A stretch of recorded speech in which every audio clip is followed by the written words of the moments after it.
বাবা, ও বাবা, তুমি কাঁদছো? দেখো না বাবা, আমি হাসছি। জানো বাবা, মারা যাবার পর কারো কষ্ট থাকে না।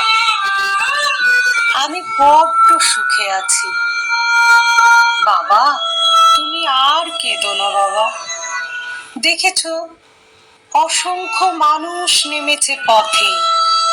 তাদের যে একটাই দাবি, উই ওয়ান্ট জাস্টিস।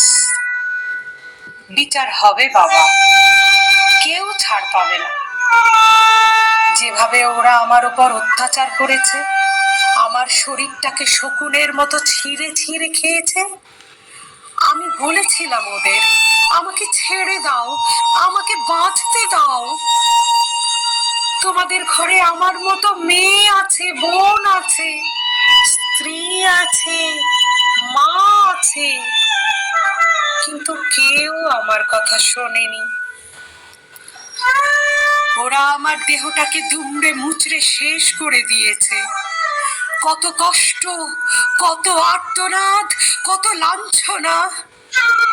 মনে হয় কোনো মা হয়তো এত প্রসবের যন্ত্রণা সয়নি, যে যন্ত্রণা ওরা আমায় দিয়েছে। বাবা, ওরা যেন কেউ ছাড়া না পায়, ওদের যেন ঐতিহাসিক শাস্তি হয়। দেখো বাবা। মারে, মা, ওরা কেউ ছাড়া পাবে না, ওদের কাউকে ছাড়বো না।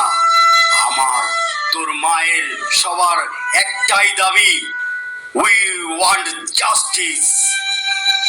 বাবা গো, আমার আরো একটা অভিযোগ আছে। আমাদের মুখ্যমন্ত্রী মহিলা, তিনি কি ভূমিকা পালন করছেন সেটা সারা বিশ্ব দেখে চমকে উঠছে। তবে বাবা, আমার সঙ্গে আছে বিশ্ববাসী, এটা আমি বুঝতে পেরেছি। তুমি শেষ পর্যন্ত লড়াই জারি রেখো বাবা, ভেঙে পড়ো না যেন।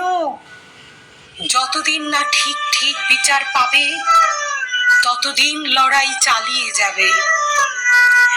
যে স্বপ্ন নিয়ে ডাক্তার হয়েছিলাম, সবকিছু দুষ্ট লোকেরা শেষ করে দিল। আগামী দিনে যেন কারো সঙ্গে এই ঘটনা না ঘটে বাবা। তুমি কিন্তু নীরব থেকো না। নরকে পরিণত হচ্ছে দিন দিন আমাদের এই সোনার বাংলা। নারী শক্তি থাকবে একজোটে, আমি তখন শান্তি পাবো বাবা, যখন অপরাধী শাস্তি পাবে।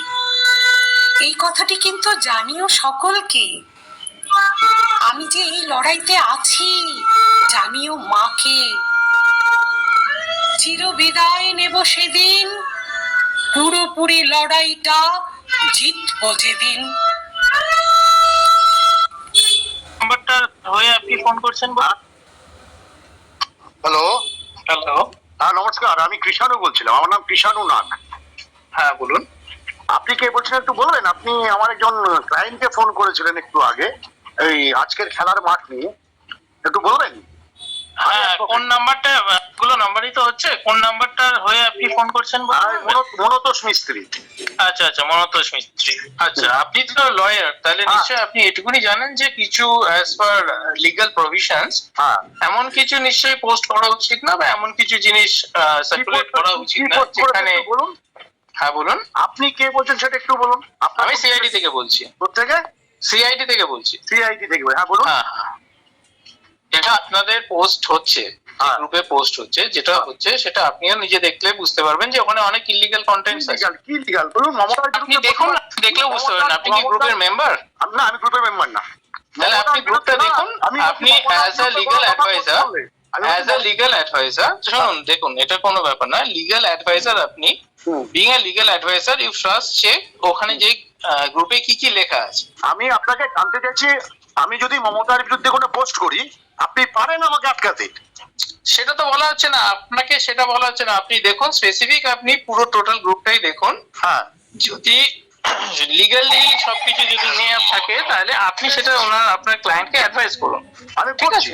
আমার সেটা আপনি আগে নিজে দেখে নিন, আপনি দেখে নিন, আপনি যেহেতু গ্রুপের মেম্বার নন তো আপনি গ্রুপটাই দেখুন। ক্লায়েন্টের সাথে কথা বলেছি, না আপনি নিজে দেখুন, স্ক্রিনশট নিয়েছি, আপনি আমি দেখেছি। আপনি হ্যাঁ হ্যাঁ আপনাকে যেটুকুই দেখিয়েছে হয়তো, আপনি হয়তো যেটুকুই দেখেছেন। পুলিশের বিরুদ্ধে কোনো কথা বলা আছে? আপনি নিজে দেখুন, আপনি আমি নিজে দেখেছি তো। দেখুন। আমি বলছি আপনি তো ফোন করেছেন ওকে, হ্যাঁ ও আমাকে স্ক্রিনশট পাঠিয়েছে ও কি কি পোস্ট করেছে, হ্যাঁ সেটা আমি পড়লাম তো, সেখানে কোথায় লেখা আছে ও কি পোস্ট করেছে শুধু নয়, ও যে গ্রুপ মেম্বারে আছে, দেখুন আপনি একটা জায়গায় গ্রুপে যদি থাকেন আপনারও তো অন্যান্য কেউ কি পোস্ট করছে না করছে সেটারও লাইবিলিটি আপনার কাছে আসে, এবং সেটা যদি আপনি মনে হয় সেটা হয় obviously you are representing the group. শেখাচ্ছেন? আমি আপনাকে শেখানোর কে? আপনাকে বলা হয়েছে, ওনাকে বলা হয়েছে আপনি নিজে দেখে নিন, আপনি গ্রুপটা দেখে নিন, দেখে নিয়ে দেন ইউ কি আপনারা পারেন কি? আমি যদি মমতা ব্যানার্জির বিরুদ্ধে পোস্ট করি আপনি পারেন? আপনি কি করবেন না করবেন সেটা না, আপনি নিজে পোস্ট গুলো দেখে নিন। আপনি কি পোস্ট গুলো দেখেছেন? শুনুন, আমি একটা স্লোগান তুলেছিলাম, পিসি চোর ভাইপো চোর, পুলিশ আমাকে অ্যারেস্ট করতে পারেনি। পারেনি আপনি পুলিশ। যেই পোস্ট করছে, ওই ভদ্রলোক যিনি পোস্ট করছেন আপনার ক্লায়েন্ট, সেটা লিগ্যাল না ইলিগাল আপনি চেক করে নিন, ঠিক আছে? আমাকে বলুন কোনটা লিগ্যাল আর সেটা কোনটা ওনাকে illegal? দেখুন আর আপনি পোস্ট গুলো দেখুন, ঠিক আছে? আমি Okay. বলছি আপনি বলুন Thank you. কোনটা লিগ্যাল কোনটা। দর্শক, আমি আমার হোয়াটসঅ্যাপ গ্রুপগুলো দেখছি, কতগুলো গ্রুপে আমার নাম আছে। তো মুশকিল কেস। সিআইডি থেকে ফোন করা হয়েছিল, যিনি ফোন করেছিলেন তার যেটা বক্তব্য যে যে গ্রুপে আছেন যদি ওখানে মানে কোনো পোস্ট হয়, আপত্তিকর যদি কোনো পোস্ট হয়, তাহলে গ্রুপ মেম্বার হিসেবে তারও তো একটা দায় থাকে। তাহলে আমার তো চিন্তা হচ্ছে যে কি হলো, তাহলে আমাকে তো অনেক নোটিশ মনে হচ্ছে খেতে হবে, কারণ আমার তো প্রচুর গ্রুপে আমি দেখছি মানে আমি অ্যাড হয়ে রয়েছি। আমাকে আপনারাই ওনাকে অ্যাড করে রেখে দিয়েছেন, আপনাদের মতো করে একটা গ্রুপ তৈরি করেছেন হোয়াটসঅ্যাপ গ্রুপ, আর সেখানে অ্যাড করে দিয়েছেন। আমি তো জানি না যে কত গ্রুপে আছে, আমার তো হোয়াটসঅ্যাপ খুললে তো মানে শেষ হয় না। আপনারা অনেকে বলেন না যে আমি আপনাকে হোয়াটসঅ্যাপে একটা পোস্ট করেছি কেন দেখেননি। আসলে আমার এই ফোনটাতে এত মানে এত চাপ, এত হোয়াটসঅ্যাপ আসে, আমি তো গ্রুপ তো খুলে দেখারই সুযোগ পাই না।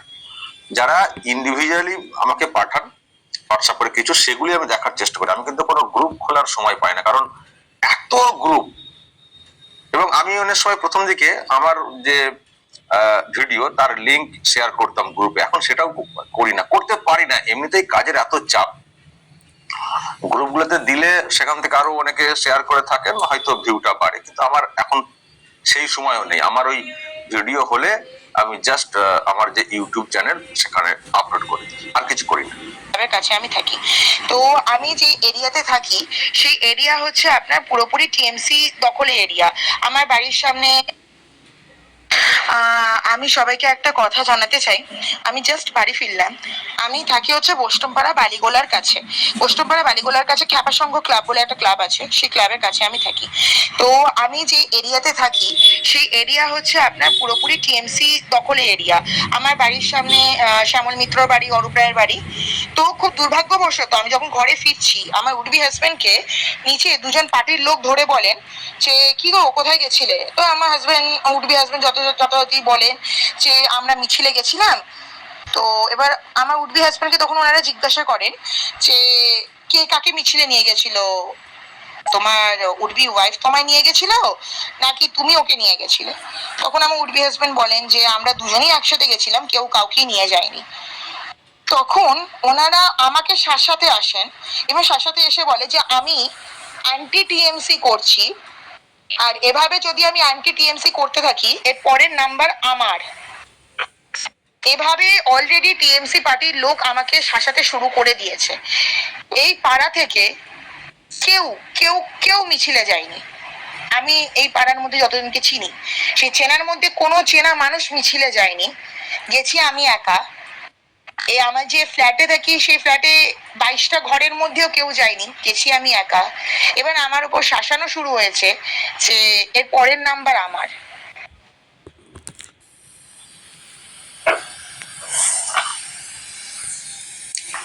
দর্শক, এই যে ভয়েস রেকর্ড সেটা ভাইরাল হয়েছে,